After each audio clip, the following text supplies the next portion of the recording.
नमो भगवते वासुदेवाय। जय श्री हरि। प्रेम से बोलिए गणेश भगवान जी की जय। प्यारे भक्तों, आज आप सभी श्रवण करें अनंत चतुर्दशी की व्रत कथा। सनातन धर्म में अनंत चतुर्दशी का व्रत बहुत ही खास माना जाता है। अनंत चतुर्दशी को अनंत चौदस के नाम से भी जाना जाता है।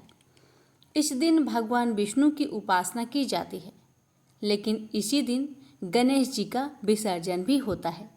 हिंदू पंचांग के अनुसार भाद्रपद माह के शुक्ल पक्ष की चतुर्दशी तिथि को अनंत चतुर्दशी का त्यौहार मनाया जाता है। इस बार अनंत चतुर्दशी 17 सितंबर मंगलवार को मनाई जाएगी। अनंत चतुर्दशी की पूजा के पश्चात इस दिन अनंत सूत्र बांधा जाता है। ये खास सूत्र कपास या रेशम का बना होता है और इस सूत्र से 14 गाथें बांधी जाती है। इस दिन भगवान गणेश से जुड़ी कई झांकियाँ भी निकाली जाती है। अनंत चतुर्दशी की तिथि।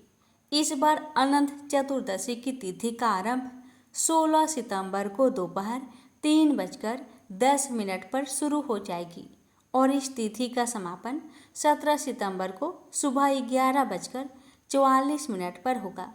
उदया तिथि के अनुसार अनंत चतुर्दशी इस बार 17 सितंबर मंगलवार को मनाई जाएगी। अनंत चतुर्दशी 2024 पर गणपति विसर्जन का मुहूर्त।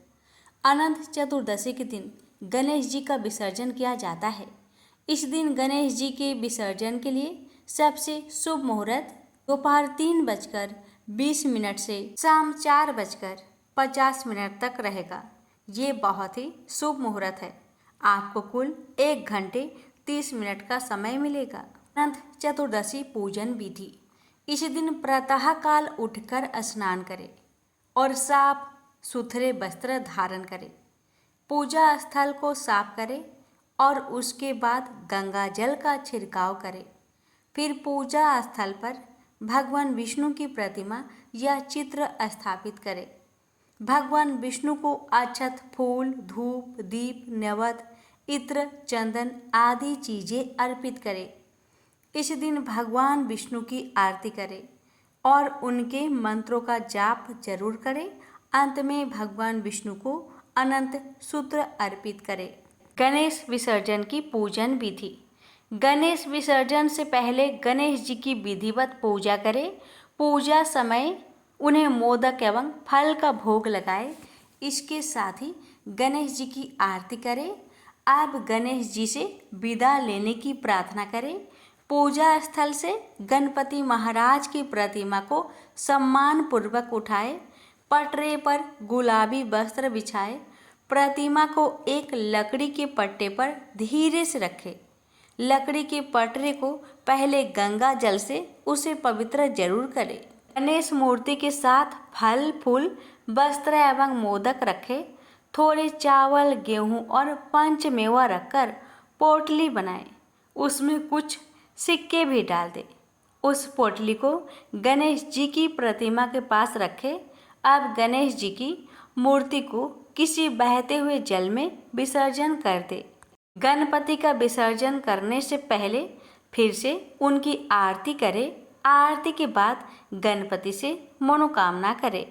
प्यारे भक्तों, आइए अब श्रवण करते हैं गणेश प्रतिमा विसर्जन की कथा।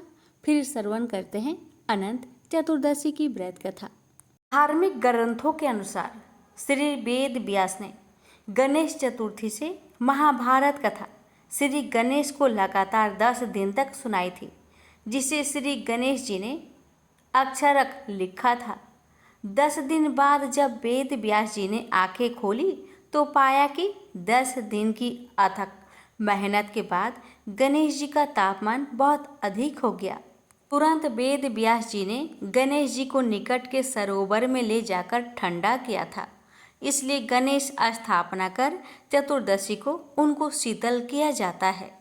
इसी कथा में ये भी वर्णित है कि श्री गणपति जी के शरीर का तापमान ना बढ़े, इसलिए वेद व्यास जी ने उनके शरीर पर सुगंधित सौधी माटी का लेप किया। यह लेप सूखने पर गणेश जी के शरीर में अकरन आ गई। माटी झरने भी लगी।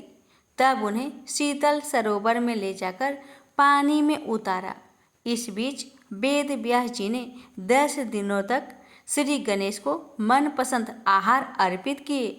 तभी से प्रतीकात्मक रूप से श्री गणेश प्रतिमा का स्थापन और विसर्जन किया जाता है और 10 दिनों तक उन्हें सुस्वादु आहार चढ़ाने की भी प्रथा है।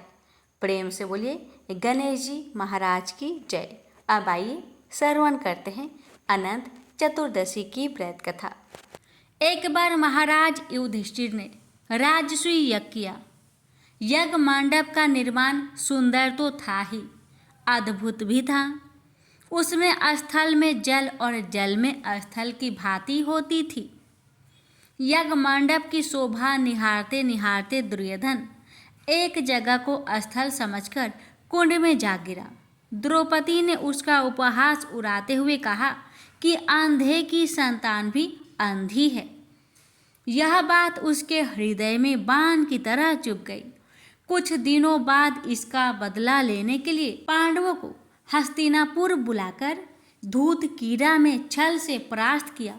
परास्त होकर पांडवों का 12 वर्ष का वनवास भोगना पड़ा। वन में रहते हुए पांडवों को अनेक कष्टों को सहना पड़ा। एक दिन वन में युधिष्ठिर से मिलने भगवान श्री कृष्ण आए। युधिष्ठिर ने उनसे सब वृत्तांत कह सुनाया और उसे दूर करने का उपाय पूछा।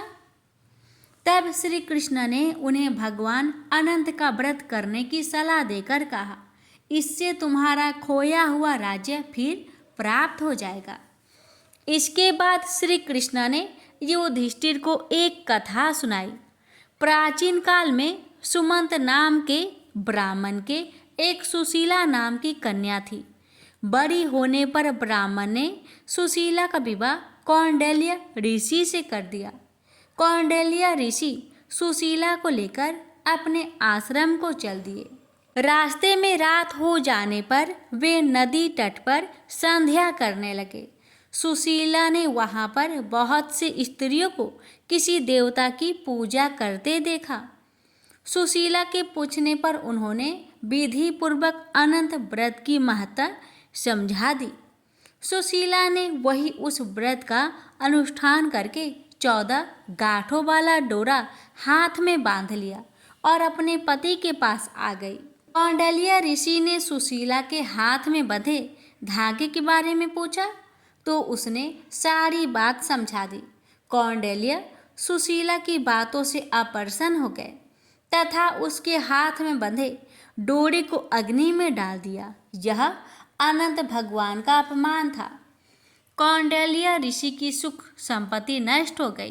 सुशीला ने इसका कारण डोरे की जलने की बात दोहराई। पश्चाताप करते हुए ऋषि भगवान अनंत की खोज में वन में चले गए। जब वे भटकते भटकते निराश होकर गिर पड़े और बेहोश हो गए तो भगवान अनंत दर्शन देकर बोले, हे कौंडिल्य, मेरे अपमान के कारण ही तुम्हारे ऊपर यह मुसीबतों का पहाड़ टूटा है। तुम्हारे पश्चाताप के कारण मैं प्रसन्न हूँ। आश्रम जाकर 14 वर्ष तक विधि विधान पूर्वक अनंत व्रत करो, तुम्हारे सारे कष्ट दूर हो जाएंगे।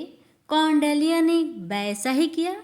उन्हें सारे कष्टों से मुक्ति मिल गई। श्री कृष्ण की आज्ञा मानकर युधिष्ठिर ने अनंत भगवान का व्रत किया। इसके प्रभाव से पांडवों को महाभारत युद्ध में विजय प्राप्त हुई। प्रेम से बोलिए अनंत भगवान की जय। दक्षिण में गोदावरी के किनारे कनकावरी नाम की एक नगरी थी। वहां रामदास रहता था। वह जाति का चमार था, परंतु अत्यंत सरल हृदय का, सत्य और न्याय की कमाई खाने वाला और प्रभु का निरंतर चिंतन करने वाला भक्त था। रामदास की पतिव्रता स्त्री का नाम मूली था। दंपति में बड़ा प्रेम था। इनके एक छोटा लड़का था, वह भी माता पिता का परम भक्त था। तीनों प्राणियों के पेट भरने पर जो पैसे बचते उनसे रामदास अतिथि की सेवा और पीड़ितों के दुख दूर करने का प्रयास करता। वह समय समय पर भगवान नाम का संकीर्तन सुनने जाया करता। कीर्तन में सुनी हुई यह एक पंक्ति हरि में जैसो तैसो बस तेरो उसे बहुत प्यारी लगी और उसे कंठ स्थल हो गई। वह निरंतर इस पंक्ति को गुनगुनाता हुआ सारे काम किया करता। वह सचमुच अपने को भगवान का दास और आश्रित समझकर मन ही मन आनंद में भरा रहता। भगवान तो भाव के भूखे होते हैं। वह रामदास के ऐसे प्रेम को देखकर उसे अब अपनाना चाहते थे।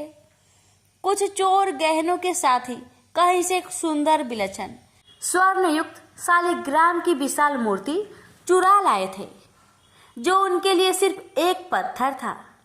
उनमें से एक चोर के जूते टूट गए थे। उसने सोचा इस पत्थर के बदले में जूते की जोड़ी मिल जाए तो अच्छा है। भागवत प्रेरणा से शालिग्राम की मूर्ति को लेकर वह सीधा रामदास के घर पहुंचा और मूर्ति उसे देकर कहने लगा, अरे भाई देख, यह कैसा मजेदार पत्थर है, जरा अपने औजार को इस पर घींच तो सही, देख कैसे अच्छा काम देता है, पर इसके बदले में मुझे एक जोड़ी जूते देने पड़ेंगे। चोर की आवाज सुनकर वह चौंका। उसके भजन में भंग पड़ा। उसने समझा कोई खरीदार है। उसने जूते की एक जोड़ी चोर के सामने रख दी। चोर ने उसे पहनकर दामों की जगह वह मूर्ति रामदास के हाथ पर रख दी। रामदास अभी तक अर्धचेतन आस्था में था। उसने मन तो बस प्रभु के विग्रह की ओर खींचा हुआ था, इसलिए पैसे लेने की बात याद ही नहीं रही। मूर्ति को उसने अपने सामने रख दिया और उसी पर औजार घिसने लगा। भगवान शालग्राम बनकर प्यारे भक्त के घर आ गए। एक दिन एक ब्राह्मण उस तरफ से निकले। शालिग्राम की ऐसी अनोखी मूर्ति चमार के पत्थर की जगह देखकर उन्हें बहुत दुख हुआ। उस समय रामदास उस गोल मूर्ति को पैरों के बीच में रखकर उस पर औजार घिस रहा था। ब्राह्मण ने विचार किया, भला बंदरों को हीरे की कीमत का क्या पता, यह चमार शालिग्राम को क्या पहचाने। उन्होंने मूर्ति खरीदने का विचार कर नजदीक जाकर उससे कहा, भाई आज मैं तुमसे एक चीज मांगता हूँ, तू मुझे देकर पुण्य लाभ कर। यह पत्थर मुझे बहुत सुंदर लगता है, मेरे नेत्र इससे हटाए नहीं हटते। रामदास जी ने ब्राह्मण के इस दीन भाव को देखकर वह पत्थर ब्राह्मण को दे दिया। पंडित जी इस दुर्लभ मूर्ति को पाकर बड़े प्रसन्न हुए। वे उसे घर लाए। उन्होंने कुएं के जल से स्नान किया, फिर पवित्र स्वच्छ वस्त्र पहनकर शालिग्राम भगवान को पंचामृत से स्नान करा। सिंहासन पर पधार कर षोडश उपचार से उनकी पूजा की। पंडित जी की पूजा तो बड़ी विधि से करते थे, परंतु उनके हृदय में दिव्य गुण नहीं थे।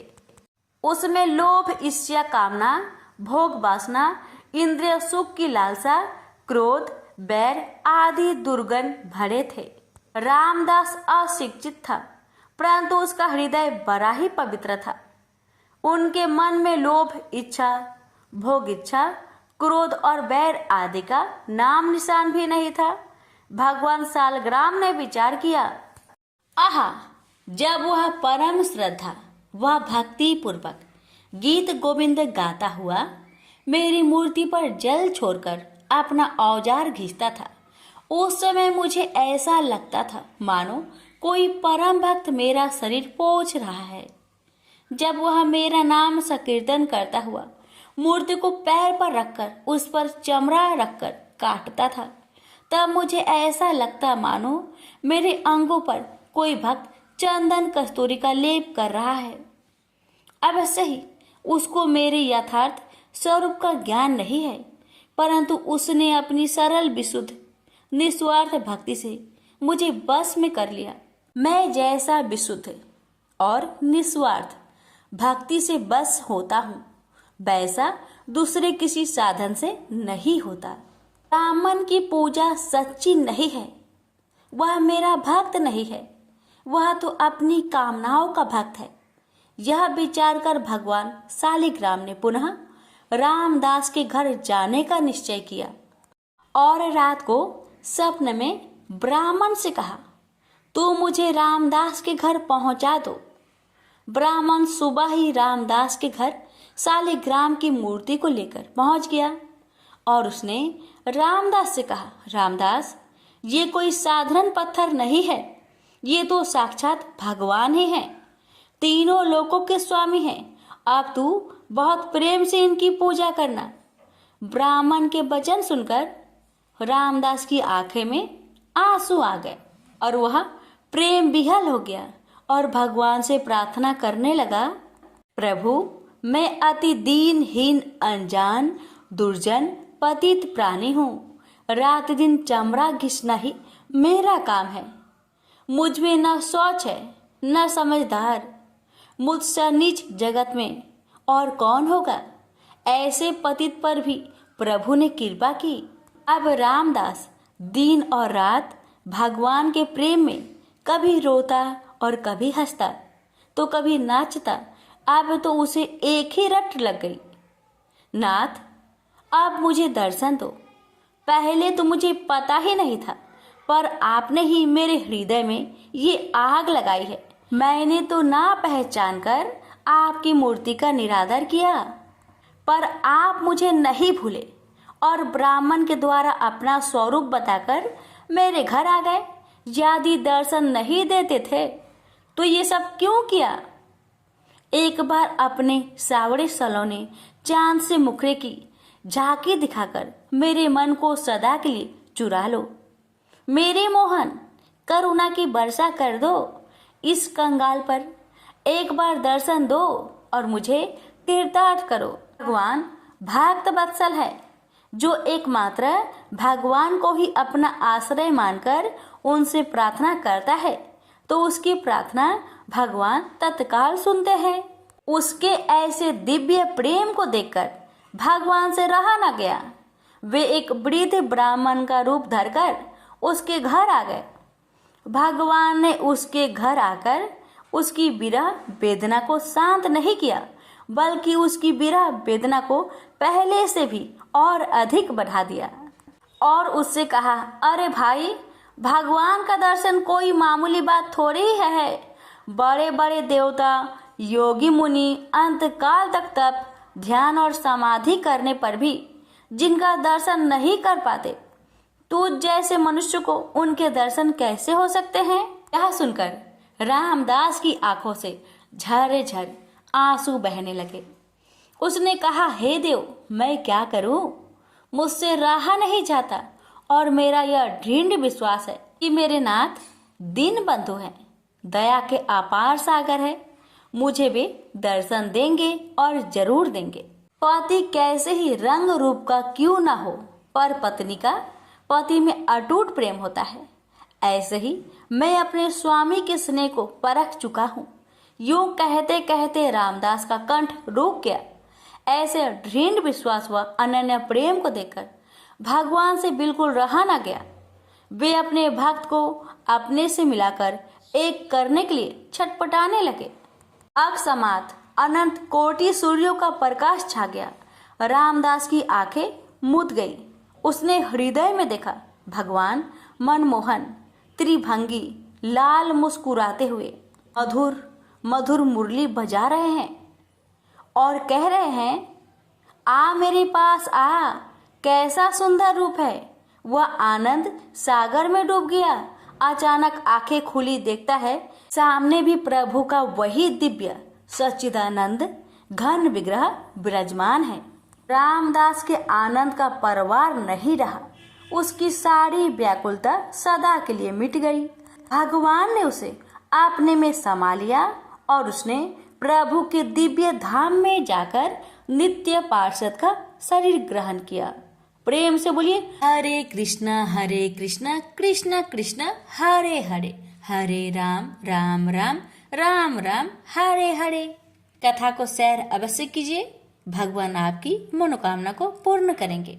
एक बार लक्ष्मी जी ने मनोहर रूप यानी बहुत ही अद्भुत रूप धारण करके गायों के एक झुंड में प्रवेश कर लिया और उनके इस सुंदर रूप को देखकर गायों ने पूछा कि देवी, आप कौन हैं और कहाँ से आई हैं? गायों ने ये भी कहा कि आप पृथ्वी की अनुपम सुंदरी लग रही हो। तब गायों ने एकदम से कहा कि सच सच बताओ, आखिर तुम कौन हो और तुम्हें कहाँ जाना है। तब लक्ष्मी जी ने विनम्रता से गायों से कहा कि तुम्हारा कल्याण हो। असल में मैं इस जगत में अर्थात संसार में लक्ष्मी के नाम से प्रसिद्ध हूँ और सारा जगत मेरी कामना करता है, मुझे ही पाना चाहता है। मैंने दैत्यों को छोड़ दिया था और इसलिए वे सदा के लिए नष्ट हो गए। इतने ही नहीं, मेरे आश्रय में रहने के कारण इंद्र, सूर्य, चंद्रमा, विष्णु, वरुण तथा अग्नि आदि सभी देवता सदा के लिए आनंद भोग रहे हैं। इसके बाद माँ लक्ष्मी ने कहा कि जिनके शरीर में मैं प्रवेश नहीं करती वे सदैव नष्ट हो जाते हैं और अब मैं तुम्हारे शरीर में ही निवास करना चाहती हूँ। लेकिन इसके बाद भी कथा अभी खत्म नहीं हुई, क्योंकि गायों ने अब तक माँ लक्ष्मी को अपनाया नहीं था। गाय ने क्यों किया माँ लक्ष्मी का त्याग? देवी लक्ष्मी की इन बातों को सुनने के बाद गायों ने कहा कि तुम बड़ी चंचल हो, इसलिए कभी कहीं नहीं ठहरती। इसके अलावा तुम्हारा बहुतों के साथ भी एक सा ही संबंध है, इसलिए हमें तुम्हारी इच्छा नहीं है। तुम्हारी जहाँ भी इच्छा हो तुम चली जाओ। तुमने हमसे बात की, इतने में ही हम अपने आप को तुम्हारी कृतार्थ यानी तुम्हारी आभारी मानती हैं। गायों के ऐसा कहने पर लक्ष्मी ने कहा कि ये तुम क्या कह रही हो? मैं दुर्लभ और सती हूँ, अर्थात मुझे पाना आसान नहीं, पर फिर भी तुम मुझे स्वीकार नहीं कर रही। आखिर इसका कारण क्या है? यहाँ तक कि देवता, दानव, मनुष्य आदि सब कठोर तपस्या करके मेरी सेवा का सौभाग्य प्राप्त करते हैं, अतः तुम भी मुझे स्वीकार करो। वैसे भी इस संसार में ऐसा कोई नहीं जो मेरा अपमान करता हो। ये सब सुनकर गायों ने कहा कि हम तुम्हारा अपमान या अनादर नहीं कर रहे, केवल तुम्हारा त्याग कर रहे हैं, और वह सिर्फ इसलिए क्योंकि तुम्हारा मन बहुत चंचल है। तुम कहीं भी जमकर नहीं रहती, अर्थात एक स्थान पर नहीं रुक सकती, इसलिए अब बातचीत करने से कोई लाभ नहीं। तो तुम जहाँ जाना चाहती हो जा सकती हो।